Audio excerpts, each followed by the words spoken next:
अलग अलग वैरायटी के क्वेश्चन को डिस्कस करेंगे, किस तरह से हम क्वेश्चन को कर सकते हैं। ठीक है, फॉर्मूला बिल्कुल यूज नहीं करेंगे। हाँ, ये कॉन्सेप्ट आपको पता ही होगा कि भैया जो टोटल नंबर ऑफ डेज जो होता है और इसमें अगर वर्क की एफिशिएंसी से मल्टीप्लाई कर देते हैं तो क्या आता है, टोटल वर्क आता है। यानी एक दिन का काम, ये टोटल दिन का काम, इसको इनटू कर दिया, टोटल वर्क आ जाता है हमेशा। ठीक है, ये थोड़ा कॉन्सेप्ट आपको ध्यान रखना होगा, बहुत इंपॉर्टेंट कॉन्सेप्ट है बेटा।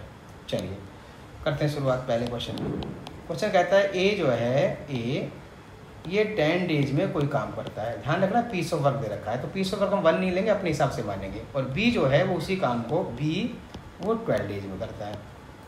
ठीक, उससे क्या कह रहा है कि दोनों 3 दिन काम करते हैं। इसका मतलब ए और बी ने काम किया तो हम आपको काम को लेट करेंगे, यानी जो वर्क उसको लेट करना है। तो 1 पीस ऑफ वर्क को बेटा 1 नहीं लेट करेंगे। इन दोनों का जो एलसीएम आ रहा है वो लेट करेंगे। कितना आया इनका एलसीएम से 60 आया, तो 60 एलसीएम लेट कर लिया। अब इनके वर्क की एफिशिएंसी निकालेंगे, मतलब एक दिन का काम, यानी कि कुल मिला के ये 10 दिन में 60 काम करता है। तो एक दिन में कितना करेगा बेटा, 1 डेज का काम। इसे वर्क एफिशिएंसी कहते हैं। 60 में 10 का डिवाइड कर देंगे, कितना आ जाएगा 6। पता है ना, अभी बताया था number of days into work efficiency equal to total work हो गया। इसका मतलब आपको एफिशिएंसी निकालनी तो नंबर ऑफ डेज से डिवाइड कर देना है।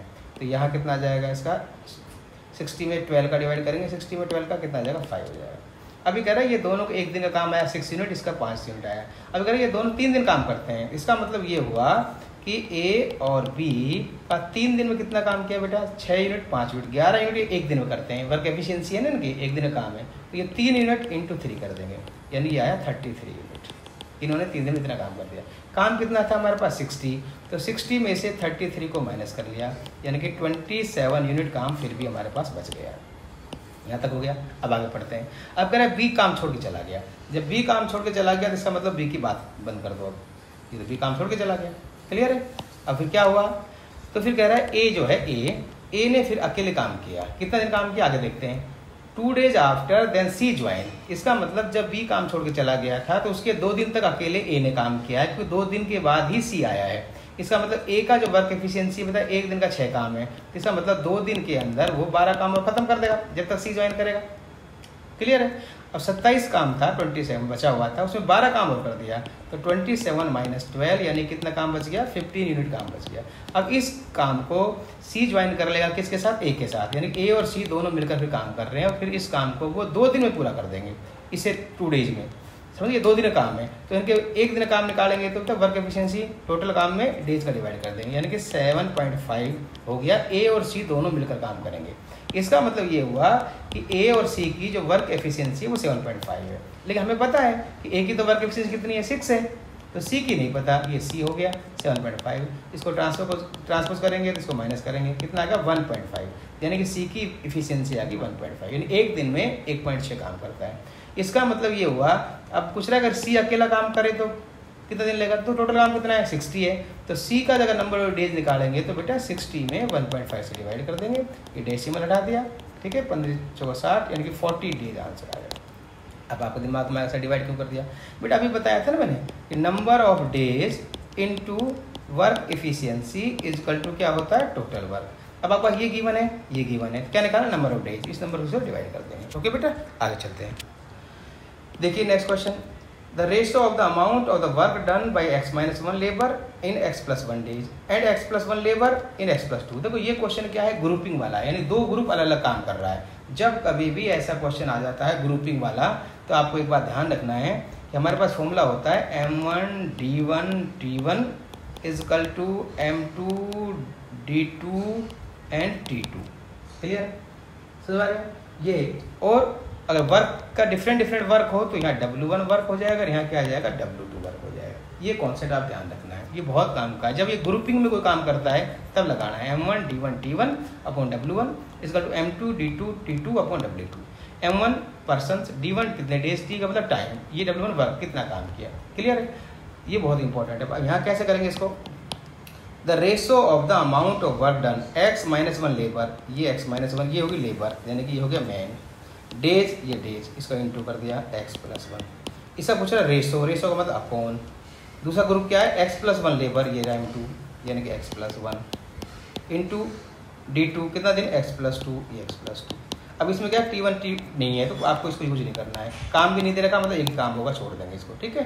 और इसका रेशो दे रखा 5/6, ये देखा 5/6, इसे कटिंग करो, ये बन जाएगा x माइनस 1 और x प्लस 2, ये जाएगा 5/6। इसको क्रॉस मल्टीप्लाई करेंगे, कितना जाएगा 6x minus 6 is equal to 5x plus 10 हो जाएगा। यहाँ से इसको ट्रांसफर करो बेटा, 6x minus 5x is equal to 10 plus 6 यानी कि 16 आ गया। इसको माइनस करा x की वैल्यू क्या आ गई 16, यही इसका आंसर है।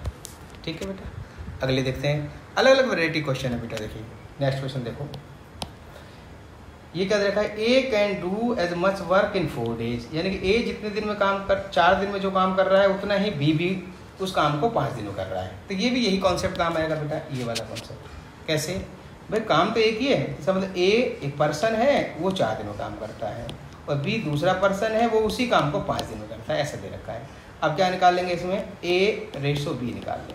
तो देखो ए रेशो बी क्या आएगा, ये ए बाई बी आएगा और ये इसका कौन चला जाएगा, यानी कि 5:4 आ गया। अब क्या कहता है, B then after B can do as much work, यानी बी, अब बी के बारे में बता रहा है कि बी किसी भी काम को 6 दिन में कर रहा है, तो उसी काम को जो सी है वो 7 दिन में कर रहा है। तो यहाँ बी बाई सी करेंगे, यानी बी बाई सी का रेशो ये अपॉन हो जाएगा 7/6 हो जाएगा। इसका मतलब आप क्या लिखेंगे इसको, ए रेशो बी रेशो सी। तो ए और बी आ रहा है बेटा 5:4 और बी और सी आ रहा है 7:6। ये अभी दोनों को इक्वल करेंगे। तो कैसे इक्वल करते हैं, जब 3 रेशो आ रहे हो उनको इक्वल करना है तो बी की 2 वैल्यूज आ रही है ना, तो जब आदमी तो एक ही है तो ये सेम ही आना चाहिए, ये दोनों सेम आना चाहिए। तो क्या करेंगे, इसको इससे इंटू कर देंगे, कितना जाएगा 35, इसको इससे इंटू कर देंगे, कितना आया 28 और इसको इससे इंटू कर देंगे, कितना आया 7 5 35, 7 4 28 और 4 6 24। ये इसका आ गया रेशो हो गया। ठीक है, क्लियर है। अब आप क्या करेंगे, इसके अंदर ध्यान देना इस चीज़ को। अब ये तीनों का रेशो आ गया है ना, ये आपके इनकी जो कार्य करने की क्षमता है ना, ये वर्क एफिशिएंसी आ गई है। अब क्वेश्चन क्या कहता है आपको कि in what time C do piece of work which A can do in a week, यानी कि 7 दिन के अंदर जितना ये काम करता है, तो ए के वर्क की एफिशिएंसी कितनी आ रही है 35, तो ये 7 दिन में कितना काम करेगा 35 गुणा 7। अब ये पूछ रहा है किसकी, आप समझ रहे बेटा, यहाँ देखो ये रेशो में आ गया, ये वर्क एफिशिएंसी आ गई इनकी। तो 35 गुणा 7 करेंगे, टोटल काम आ गया। और किससे कंपेयर करवा रहा है, वो सी से, तो सी कितना आएगा 24। इसका डेज पूछ रहा है, वो कितना डेज आएगा, यानी समझ में गया, क्लियर है। अब इसको सोल्व करेंगे, तो x इजकल टू 35 × 7/24 और इसको कटिंग करेंगे, बेटा क्या आएगा 245/24। इसका डिवाइड करेंगे, जाएगा 10 and 5/24 डेज। ये इसका आंसर है, क्लियर है। यानी वो 7 दिन में काम कर रहा है ए, इसका मतलब सी उस काम को 10 and 5/24 डे में कर लेगा। नेक्स्ट क्वेश्चन देखो, क्वेश्चन क्या कहता है, क्वेश्चन कहता है Ramesh and Gagan can do a work 20 और 25 डेज। ऐसे मानते यहाँ आपके पास रमेश का काम हो जाएगा 20 डेज, यहाँ अपने पास गगन का काम हो जाएगा, ये हो जाएगा 25 डेज। अब कोई वर्क नहीं दे रखा, तो अब वर्क के लिए बेटा सीधा एलसीएम ले, तो 20 और 25 का इसका एलसीएम क्या आ जाएगा 100 आ जाएगा। ऐसा क्वेश्चन आते ही इनके वर्क की एफिशिएंसी निकाल लीजिए आप, कितना निकलेगा, ये टोटल काम आएगा, ध्यान रखना टोटल काम में डेज का डिवाइड कर देंगे कि इसका वर्क आएगा 5 और इसका आ जाएगा 4। ये ध्यान रख लेना, एक दिन का काम आ गया, वर्क एफिशिएंसी ये हो गया। अब क्या कहता है after doing collecting 10 days work, यानी कि ये 10 दिन दोनों ने काम किया। इसका मतलब ये एक दिन में 5 यूनिट, ये एक दिन में 4 यूनिट, और इसका मतलब रमेश और गगन दोनों मिलकर एक दिन का काम आ गया 9 यूनिट। अब ये कह रहा है इन्होंने 10 दिन तक काम किया, इसका मतलब रमेश और गगन का अगर आप 10 डेज का काम निकालेंगे तो इसको 9 को 10 से इंटू कर देंगे, ये आ गया 90 दिन, 90 दिन नहीं 90 यूनिट, 90 काम हो गया। अब क्या कहता है they leave the due to illness, अच्छा इन्होंने काम छोड़ दिया, इसका मतलब ये 100 काम था और इन्होंने 10 दिन काम किया, यानी कि 10 दिन काम का मतलब वो 90 यूनिट काम कर चुके हैं। तो इसका मतलब 100 में से ये 90 तो कर चुके हैं, 10 यूनिट काम इनका बच गया टोटल ये। अब इसमें क्या करा, सुरेश आ गया और बाकी बचा हुआ काम सुरेश ने 3 दिन में कर लिया। अब देखिए ये 10 यूनिट काम है वो सुरेश ने 3 दिन में किया है, ध्यान रखना। तो सुरेश की वर्क एफिशिएंसी निकालेंगे, टोटल वर्क बचा हुआ है सर 10 यूनिट्स और वो करता है डेज में 3 दिन में, यानी कि 10/3 आ गया एक दिन का काम सुरेश का। सुन पा रहे बेटा, ये सुरेश की वर्क एफिशिएंसी आया, यानी 1 डे वर्क आ गया। अब पूछ रहा है सुरेश उस काम को कितने दिन में करेगा, कितने काम को 100 काम को। अब तो कितने दिन में मतलब पूछा है कि टोटल नंबर डेज पूछा है, number of days total work upon work efficiency. तो बेटा क्या हो रहा है 100 काम था अपॉन 10/3 करेंगे इसको, तो ये 3 क्या हो जाएगा रेसिप्रोकल हो जाएगा अपॉन 10, कटिंग करो कितना जाएगा 30, यानी कि 30 डेज के अंदर वो काम को पूरा कर सकता है अकेला कौन? Suresh. Right.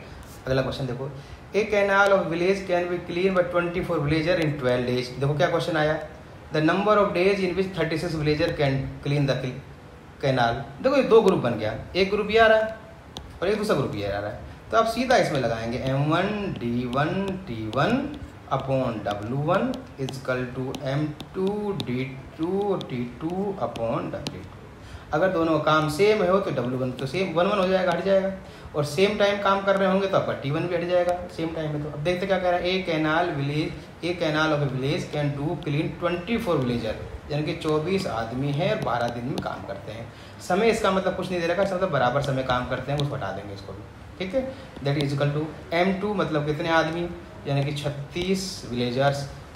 Number of person पूछा है X मान लिया, बस सोल्व कर दो इसको, कटिंग करो, 12 बन जा 12 3 जा 3 बन जा 3 8 जा, यानी X इक्वल टू क्या आ जाएगा 8। इसका मतलब ये है कि 36 आदमी उस काम कैनाल को जो साफ करेंगे वो 8 डेज में कर जाएंगे।